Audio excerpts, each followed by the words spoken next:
Muito bem, vamos à terceira parte da videoaula Matemática Financeira. Alunos, tópico de abertura é capitalização composta.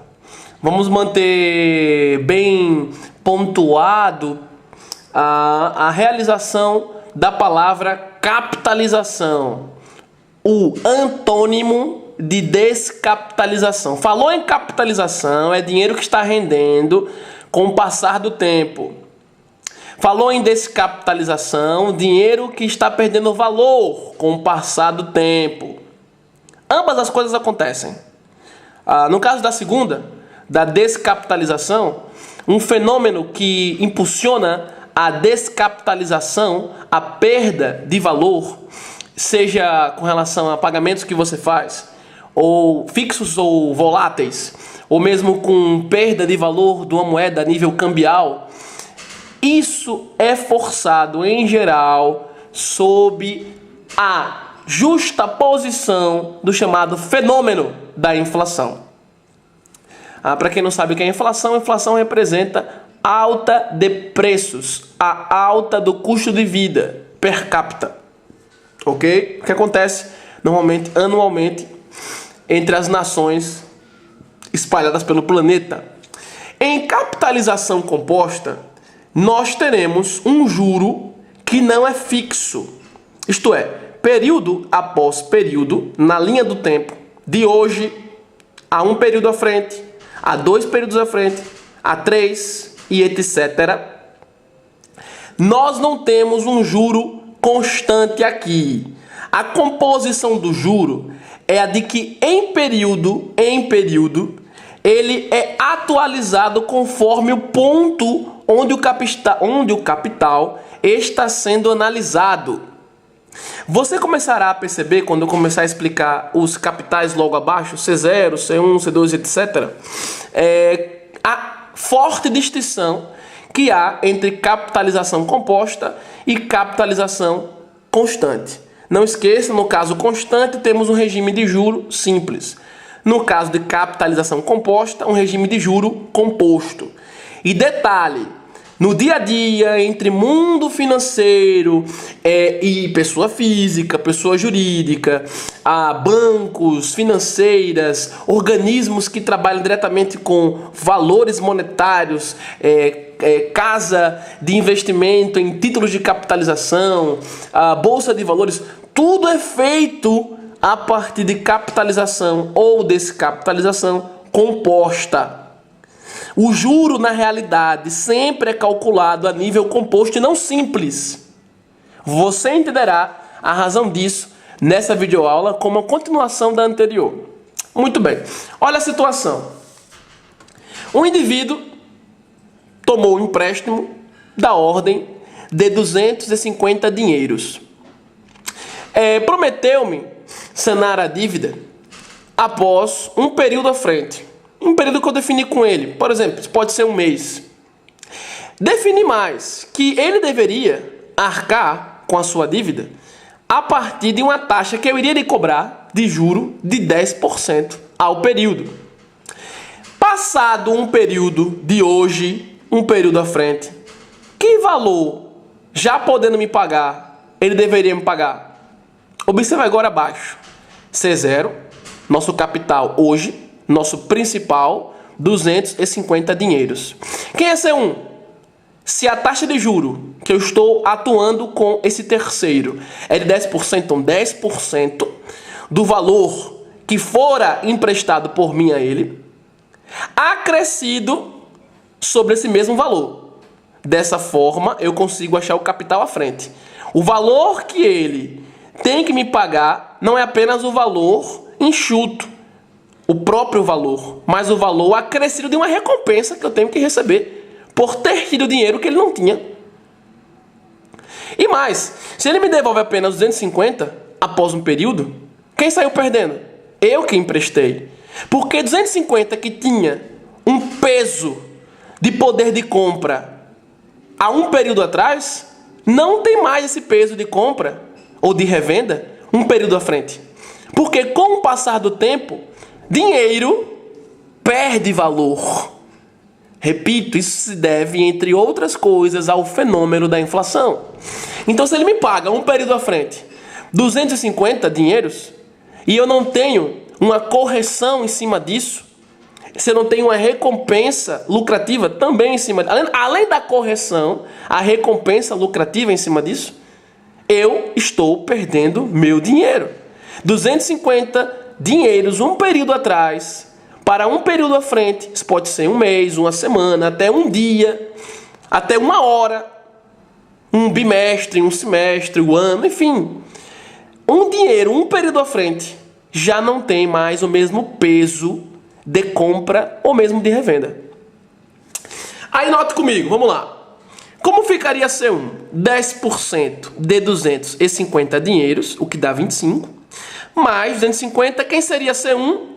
275 dinheiros. Ou seja, que de C0 até C1, na capitalização composta, nós temos a mesma coisa que obtivemos no vídeo anterior, de capitalização constante. Dá a mesma coisinha. A mesma coisinha porque nesse exemplo eu estou partindo de um caso similar.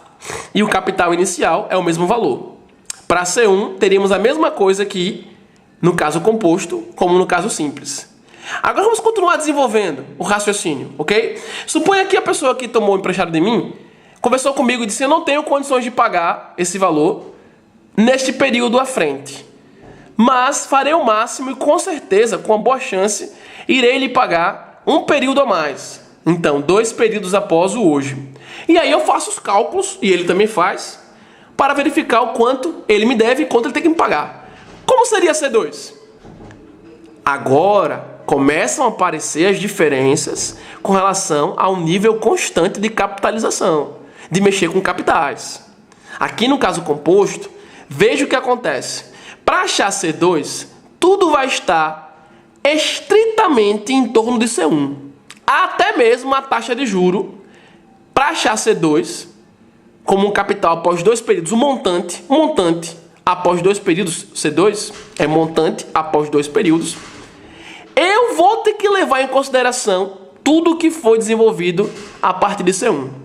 Isto é, C2 igual taxa de juro 10%, será aplicada não sobre C0, porque escuta, a dívida já andou. Ele não está me devendo mais 250 dinheiros. O que fulano me deve agora está num valor de 275 dinheiros. Se eu pegar a taxa de juro e aplicar lá atrás, como a gente faz em juros simples, em C0, eu estou anulando o fato de que ele não me deve mais 250, e sim que ele me deve 275. Perceba a utopia de juros simples. Juros simples fica cego para os capitais intermediários entre o inicial e aonde você está. C2, no caso composto, como ele é calculado? 10% taxa de juro, será aplicado o valor 10% sobre o capital imediatamente anterior. C1, pois é o que ele me deve agora, nesse exemplo. Vá anotando isso, caro aluno. Daí eu faço 10% de 275, isso dá 27,5 dinheiros. Vou somar esse juro, 27,5 dinheiros, com quem? Com o momento do qual a dívida dele se encontra. Onde se encontra a dívida de fulano? Em C0 ou C1? Eu estou em C2. É C0 ou C1 que está a dívida dele? É C1. Já avançou o tempo, já correu o juro aí, ele não pagou, a dívida dele está aqui agora. A dívida dele está aqui agora, 275. E aí, 27,5 é somado com o valor de C1, imediatamente anterior a C2. E aí, 27,5 somado com 275, isso te retorna 302,5 dinheiros. E aí já perceba, no caso de capitalização constante, o C2 que nós tínhamos encontrado foi equivalente a 300. No caso composto, em C2, o que você tem? 2,5 a mais em dinheiros para C2. Em C2, para C2, tu tem 2,5 dinheiros a mais quando nós podemos comparar e quando estamos comparando C2 aqui do caso composto com C2 do caso constante. Perceba que 302,5 traz consigo o juro devido no período, com base na dívida imediatamente anterior, junto com a correção da dívida. Então não é só 300 aqui, 302,5. Vamos prosseguir. Como seria C3? C3 no caso composto.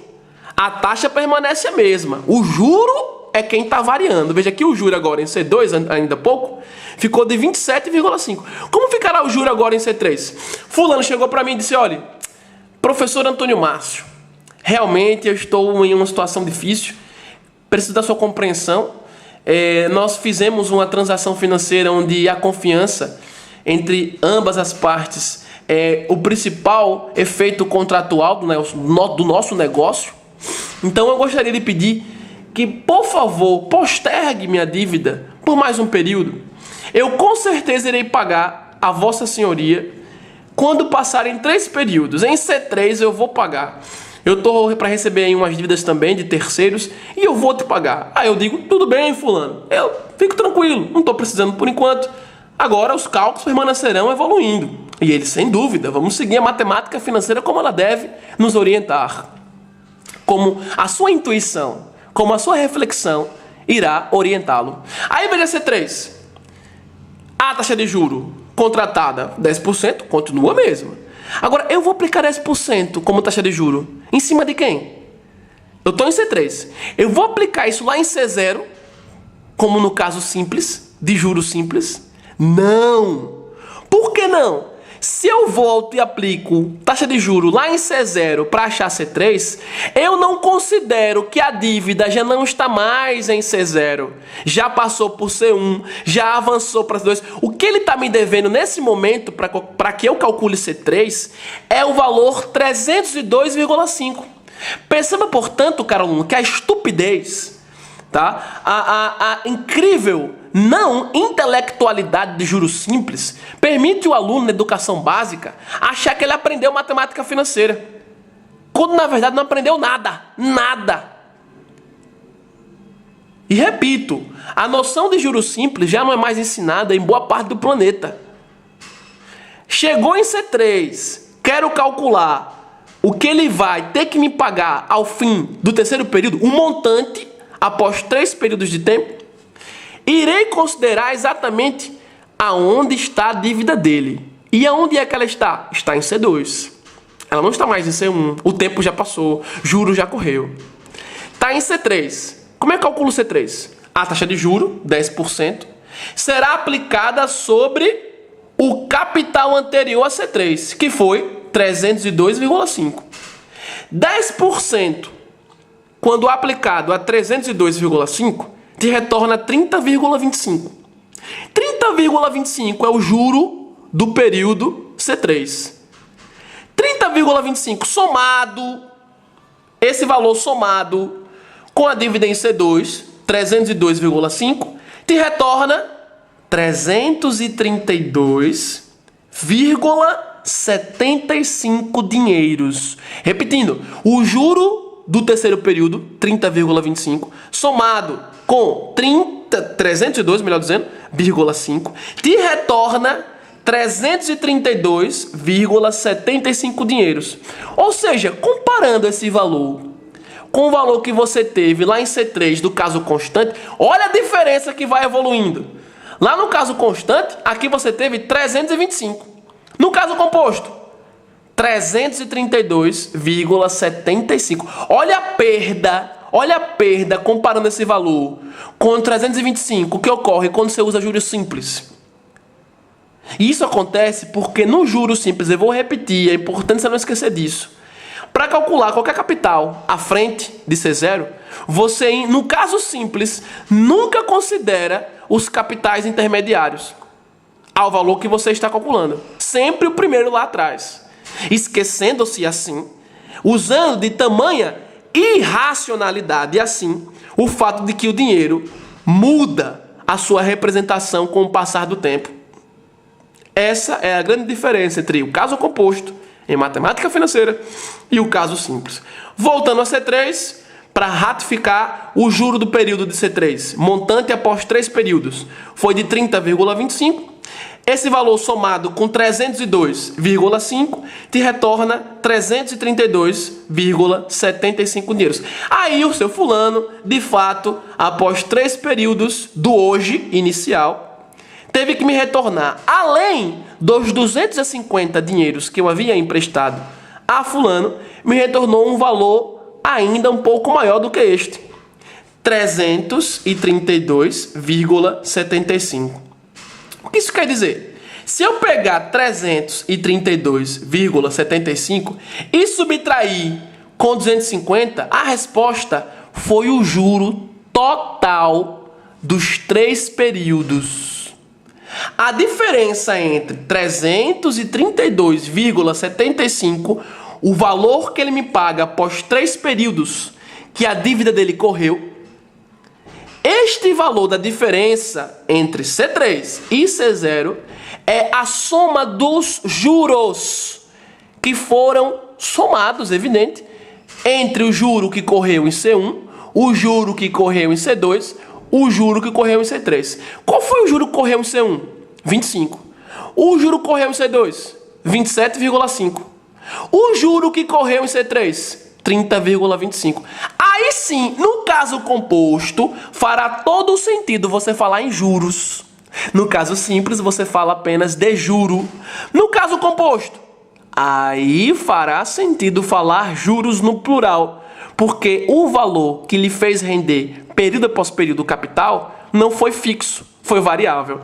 Note a observação que eu faço logo abaixo.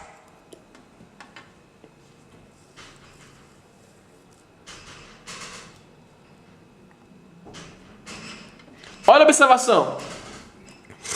Destacado aqui em azul a nossa taxa de juro, 10% ao período, AP. Lembrando que esse período varia conforme a definição entre as partes que irá desenvolver todo um acordo monetário. Em breve, em instantes, veremos um bloco temporal onde esse P de período pode sofrer as possíveis mutações com relação à taxa de juro.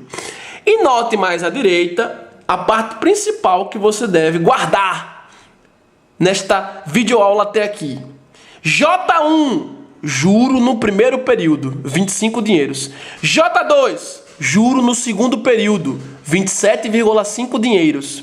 J3, juro no terceiro período, 30,25 dinheiros. Ou seja, eu tenho uma taxa de juro, mas eu não tive juro, e sim juros. O seu fulano, que me pagou ao término do terceiro período, montante após 3 períodos de tempo, me pagou não só J3. J3 é o juro do período. Lembre que ele já veio obtendo evoluções da sua dívida nos períodos anteriores, com os juros praticados nos períodos anteriores, primeiro e segundo período.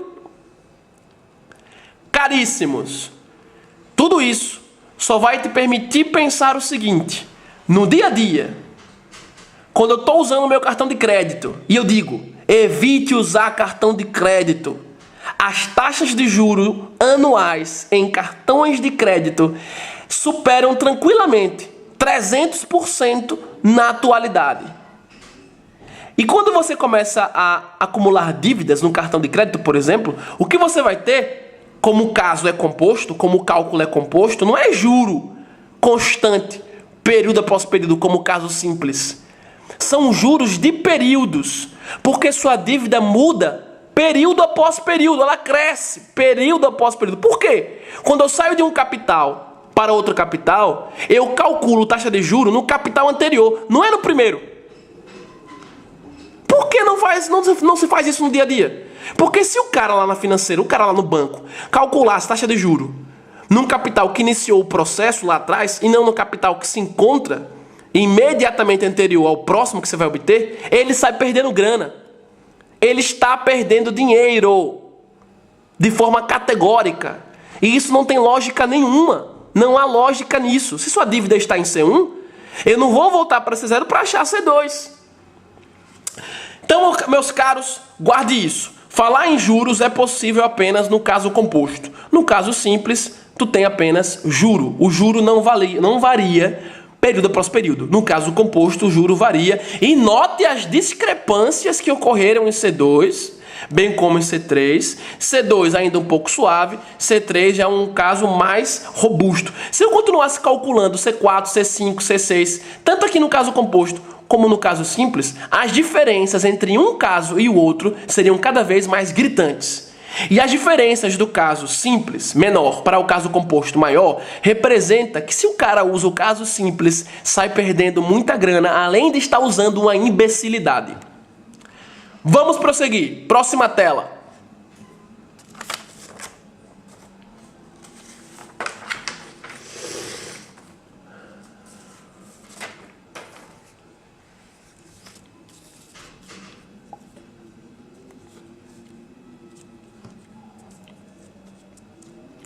Deixa eu dobrar aqui rapidamente.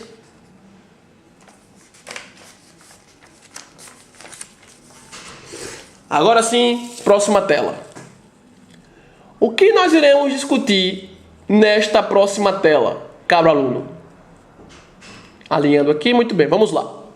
Olha, assim como ocorreu no caso simples, depois de enunciar, exemplificando capitalização simples e também composta, no caso simples, nós deduzimos como seria a fórmula para o cálculo de elementos financeiros no regime de capitalização constante, o caso simples. Para o regime de capitalização composta, faremos o mesmo. Você vai ter uma fórmula lá bonitinha que eu irei demonstrar agora como ela chegou a ser dada pelo aspecto que possuirá em instantes. Portanto, generalizando quem? Generalizando quem? A conceituação da tela anterior. Tem-se que disponho o gráfico financeiro para vossas senhorias. Ele está aqui, ok? Está disposto o gráfico financeiro aqui para vossas senhorias. A linha horizontal, o tempo. Os períodos, o hoje, um período à frente, 2 à frente, 3 à frente e sucessivamente. As disposições verticais. Agora, eu não coloco valores, não estou particularizando, são os capitais genéricos, porque agora vamos querer encontrar uma fórmula, C0, C1, C2, C3 e assim por diante. Quem é C0? Seu principal. Então, como foi no caso constante, está aqui C0 igual, entre aspas, principal. Lembrando que eu estou usando aspas em geral, porque eu estou escrevendo palavra após simbologia matemática, igualdade. E aí como um destaque, para incrementar no aspecto simbólico da matemática. Como nós calculamos C1? Taxa de juro aplicada sobre o capital anterior, somado com o capital anterior. Então fica IC0 mais C0. De novo, colocando C0 em evidência, como é que fica C1? C0, que multiplica o seguinte parênteses, 1 mais I. C0 vezes 1 te retorna esse C0 aqui, ó, depois do mais. C0 vezes I te retorna o IC0. Ou seja, esta é a forma enxuta, C0 vezes o parênteses 1 mais I, de escrever C1. C1 será calculado sempre por C0, que multiplica 1 mais I no parênteses. C0, não esqueça, é o valor que abre o processo financeiro. Como seria C2? Estamos generalizando capitalização composta, juro composto. C2, taxa de juro é aplicada a C1. No caso simples, para achar C2, taxa de juros foi aplicada a C0. Caso composto, o caso da realidade é o caso composto. A taxa de juros para achar C2, o capital após 2 períodos, é aplicada sobre C1, capital imediatamente anterior. E a soma desse juro no parênteses é com o capital imediatamente anterior. Porque a dívida, ou o processo de diferenciação financeira, seja uma dívida ou seja um ganho, ele é atualizado com o tempo. Para chegar em C2, passa por C1, poxa vida. Eu não posso ficar aplicando taxa em C0, como o caso simples nos manda fazer. Como aquele caso burro nos manda fazer. Que não deveria ser ensinado mais nesse país.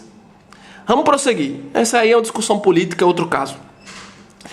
I vezes C1 somado com C1. C1 aparece aqui e aqui põe C1 em evidência. C1 está em evidência.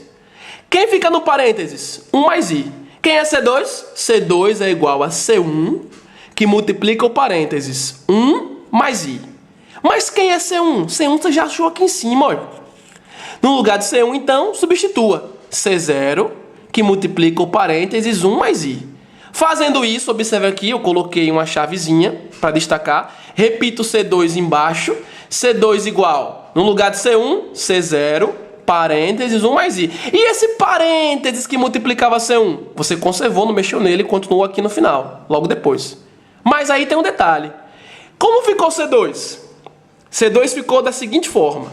Igual a C0, que multiplica o parênteses 1 mais I, e o parênteses 1 mais I multiplicando ele mesmo, o parênteses 1 mais I. E se eu multiplico elementos iguais, conservo e somo os expoentes. Propriedade de potência. Quem é o expoente nesse parênteses aqui? Não tem ninguém, se considera 1, porque elevado a 1 é ele mesmo. Quem é o expoente nesse parênteses aqui? Se considera 1, elevado a 1 é ele mesmo. 1 mais 1, expoente 2. E aí você finaliza C2. Quem é C2, portanto? Generalizando, C2, capital após 2 períodos. Isso aqui é sempre assim, gente. Isso é matemática, dedução matemática. No caso de matemática financeira, para um regime de capitalização composta, o que é a realidade. C2 está em função. C2 está em função de C0, que multiplica o parênteses 1 mais I elevado a 2.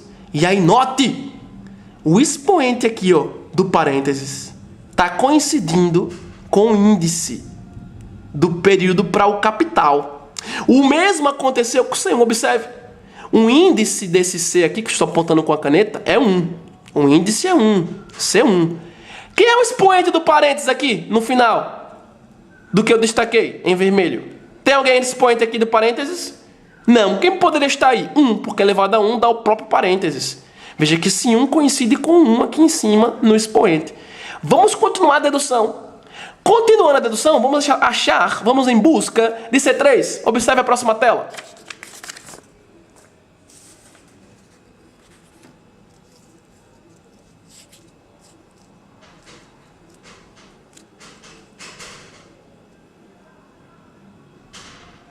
Olha aqui em cima. C3 está aqui, você consegue observar. C3, como ele é obtido? A partir do capital imediatamente anterior, caso composto. Taxa de juro I ante re, aplicado a C2, vai gerar o seu juro. Somando-se o juro do período anterior, que vai até o período que estamos, mais o capital do período anterior, eu tenho capital mais juro, um montante após este período, C3. E aí, eu tenho C2 aparecendo aqui e aqui. Põe C2 em evidência. Está aqui C2 em evidência. C3, portanto, por hora, é escrito como? Igual a C2, que multiplica o parênteses 1 mais I. Veja que a cada período à frente, você pega o capital anterior e multiplica por 1 mais I. Só que C2, nós calculamos. Nós achamos ele ainda há pouco na tela anterior. E quem era ele? C0, que multiplica o parênteses 1 mais I, elevado a 2. No lugar de C2, colocamos quem ele representa. Já sabemos quem ele é de outrora. E aí, como fica C3? Igual a C0, que multiplica o parênteses 1 mais I elevado a 2, que multiplica ainda o parênteses 1 mais I, que é este daqui de cima, que você não mexeu nele, que multiplicava C2. Se você substituir C2, esse cara que você não mexeu continuará multiplicando o que aparecer em C2. Mas aí o que temos? C0, um parênteses que se repete, um deles com expoente 2, o outro com expoente 1. Multiplicação de potências com mesma base, conserva a base, soma os expoentes. 2 mais 1, expoente 3. Quem é C3? C3 é equivalente a C0, que multiplica o parênteses 1 mais I elevado a 3. Senhoras, senhores, senhoritos, senhoritas, você está conseguindo escrever cada um dos capitais após C0 sempre em função de C0, com um aspecto. Qual? De que você atualiza no expoente os períodos à frente de C0. Repito, você atualiza no expoente os períodos à frente do principal capital inicial, C0. E aí, se eu continuo pensando dessa forma, acho C4, acho um C5, acho um C6 e sigo, eu consigo chegar a uma fórmula, ao nosso caso genérico, CN, C índice N. Bom, se eu tiver capital após N períodos, pelo comportamento por recorrência do que fomos observando até aqui, o que teríamos? C0, que multiplica o parênteses 1 mais I, e quem vai estar no expoente? Aquele que coincide com o índice do capital antes da igualdade. Se aqui tem N, lá no expoente, N. Qual a diferença dessa fórmula, que é o caso composto, para o caso simples? No caso composto, o tempo aparece no expoente do parênteses 1 mais I. No caso composto, os períodos, o tempo, aparece no expoente do parênteses 1 mais I. No caso simples, este N apareceu aonde? Multiplicando I aqui por dentro do parênteses. Se multiplica, eu tenho uma relação funcional linear. Se está como potência, a relação funcional, a função que esta fórmula representa é uma exponencial. A variação do domínio N, tempo, está no expoente. Logo, eu tenho um gráfico que se comporta, no caso composto, como uma função exponencial, o que veremos em instantes. Mas antes disso, observe a fórmula. Esta é a fórmula para o cálculo de elementos financeiros para um regime de capitalização composta, onde o juro é composto. Quem é CN? CN é o capital após N períodos, ele é o montante. Quem é C0? Você já sabe, é o principal, capital inicial. Quem é I? Taxa de juro, nossa ante-rê. Lembre que vai fazer sentido você falar de juros no plural apenas aqui agora. Lá no caso simples, fale apenas juro. E esse N, o nosso tempo. Outra forma de exibir esta fórmula, você já conhece. Em geral, você já ouviu falar muito, ou já viu muito esta forma de escrever. Quero dizer que eu vou ficar sempre usando essa, tá? E oriento vocês a usarem esta forma de escrever a fórmula para a capitalização composta. A outra, você enxerga mais aqui à direita, tá? É no caso do montante, colocar um M. No caso de capital inicial, colocar só C. Em alguns casos, esse N que está aqui, que da mesma forma está aqui, tá? À esquerda, é colocado a partir de um T. T de tempo. Vamos à próxima tela.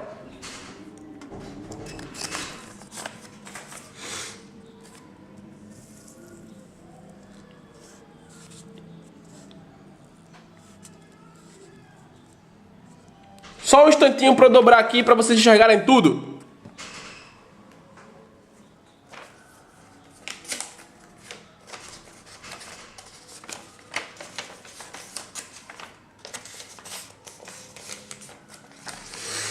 Muito bem, tela de volta. Observem comigo. Conforme eu vou explicando, eu movimento a tela para você ir enxergando outras partes do que está descrito. Olha o título comigo. Aspectos geométricos das capitalizações constante e composta.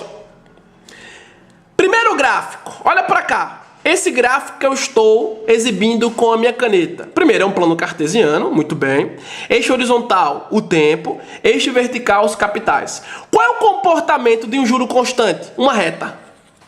Essa reta é crescente se eu estou capitalizando. Então o dinheiro está crescendo com o tempo. Esta reta é decrescente, isto é, tem inclinação para baixo e não para cima. Guarde isso. Observe quando você lê esse gráfico da esquerda para a direita, essa reta é um aclive. Ela é um aclive, está subindo. Se eu dispor essa reta como um declive, está descendo, aí o que você tem é descapitalização, ok? Muito bem, este gráfico representa a visualização de como grana, de como valores monetários se comportam ao passar do tempo sob o regime de juro simples, do juro constante. Um juro que não varia tempo após tempo. Vai estar crescendo por quê? Porque o juro somado a um novo capital do capital anterior vai aumentando. E se for uma subtração do juro calculado com o capital que vem à frente, eu estou descapitalizando, já que é uma subtração. Aí eu vou estar decaindo. Estou somando, então estou crescendo.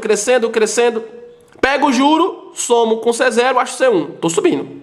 Pego o juro, somo com C1, acho C2. Estou subindo. Se eu pegar o juro e subtrair com um dos capitais, eu vou estar decrescendo. Ok? Mas o juro sempre será o mesmo no caso simples. Você viu isso comigo na videoaula anterior. Este é o gráfico para o caso do juro constante quando eu tenho capitalização. Descapitalização, repito, essa reta seria um declive. Observe o outro gráfico.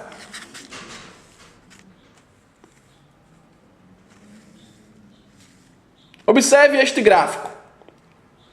Este gráfico aqui, que agora destaco com minha caneta, assim como fiz com o anterior, este é a representação do caso onde temos capitalização composta.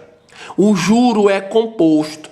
Como é que funciona o crescimento do capital quando eu aplico taxa de juro sempre sobre um capital anterior para achar o próximo? Quero achar C1. Taxa de juro vai no capital anterior. Quero achar C2. Taxa de juro para achar o juro vai no capital C1. Somando com C1, achando C2. Ou seja, eu não estou voltando lá atrás no capital que iniciou o processo para achar um próximo, inicialmente. Isso faz com que os valores que vão crescendo, capital após capital, representem um aclive explosivo. Essa curvatura que vem sensivelmente subindo até chegar a um ponto que começa a inclinar cada vez mais, é uma subida muito mais rápida do que uma subida que envolva apenas uma reta. Perceba que uma reta que começaria aqui em C0, como no gráfico anterior, se ela vem linearmente falando, uma reta é um caso linear. Se ela vem linearmente aqui subindo, ela atinge pontos no eixo vertical menos rapidamente do que esse gráfico atingiria. Quando a reta estiver aqui mais ou menos nesse ponto aqui, ó, esse gráfico já está bem mais aqui em cima. Bem mais aqui em cima. Ele sobe num aclive muito mais intenso, muito mais amplo do que uma mera reta linear. Ok? Daí o crescimento explosivo. É como se comporta o gráfico em capitalização composta. Esse é o gráfico para capitalização composta, onde faz sentido se falar aqui de juros e não apenas de juro, sendo o juro composto. Próxima tela.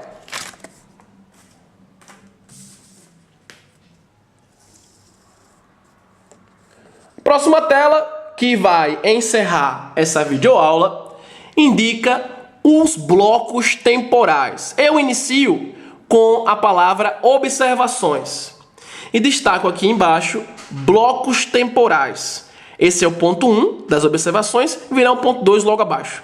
Isto é, eu quero aqui apenas demonstrar para vocês, meus alunos, e quem assiste esse vídeo, como se divide o AP, aquele APzinho que nós vimos quando escrevemos o nosso I. Lembra quando a gente escreveu o nosso I, eu coloquei um percentual à frente e coloquei logo em seguida AP, ao período. Como se comporta esses períodos? Observe comigo. Quando você vê um percentual em seguida, a sigla com minúsculas AD, isso significa ao dia. AM, ao mês. AB, ao bimestre. O que é bimestre? Um conjunto de 2 meses. AT, ao trimestre. O que é isso, trimestre? Um conjunto de 3 meses. AQ, ao quadrimestre. Um conjunto de 4 meses. Vou subir a tela. AS, ao semestre. AA, ao ano. Todas as siglas anteriores, a sigla AA, representam as formas que você tem de empacotar blocos de meses em um ano. Ao semestre representa 2 pacotes de meses dentro de um ano. O quadrimestre representa 3 pacotes com 4 meses que cabem em um ano. Ao trimestre, 4 pacotes com 3 meses que cabem em um ano. Ao bimestre, o que você tem ao bimestre? tu tem 6 pacotes com 2 meses que cabem em um ano. E ao mês, 12 pacotes com um mês que cabe em um ano. E o dia, deixa eu baixar aqui mais uma vez. Olha aqui. E o dia pra gente? O dia está dentro do pacote de um mês, que em matemática financeira sempre terá quantos dias um mês, hein? Hein, aluno? Isso mesmo, 30 dias. Em matemática financeira, todos os meses terão 30 dias. Destaquei essa observação para deixar claro que as taxas de juro, para cada problema que você tem em sua frente, elas virão moldadas em cima de uma temporalidade. E a temporalidade será dada a partir de blocos temporais em torno do exercício social, que representa um ano. Avançando para o ponto 2.